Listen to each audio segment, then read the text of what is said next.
স্বাগত এনওএস 71 সংবাদে, সাথে আছি আমি শামীমা দোলা।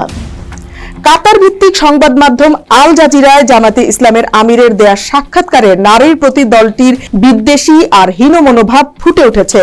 জামায়াতে ইসলামের আমির শফিকুর রহমান বলেছেন, কোন নারী কখনো তার দলের আমির হতে পারবেন না, কেননা তার ভাষায় আল্লাহ নারীদের যেভাবে সৃষ্টি করেননি এবং এটা পরিবর্তনযোগ্য নয়। নারীদের নিয়ে একটি প্রশ্নের জবাবে জামায়াত আমির জানান, এবার নির্বাচনে তাদের দল থেকে একজন নারীকেও মনোনয়ন দেওয়া হয়নি, তবে তারা এজন্য প্রস্তুতি নিচ্ছেন। জামায়াতের প্রধান পদে নারী আসতে পারেন কিনা সে প্রশ্নের জবাবে শফিকুর রহমান বলেন, এটি সম্ভব নয়। এর কারণ ব্যাখ্যায় তিনি বলেন, আল্লাহ প্রত্যেককে তার নিজস্ব সত্তায় সৃষ্টি করেছেন। একজন পুরুষ কখনো সন্তান ধারণ করতে পারবে না বা শিশুকে বুকের দুধ খাওয়াতে পারবেন না। আল্লাহ যা সৃষ্টি করেছেন আমরা তা পরিবর্তন করতে পারি না।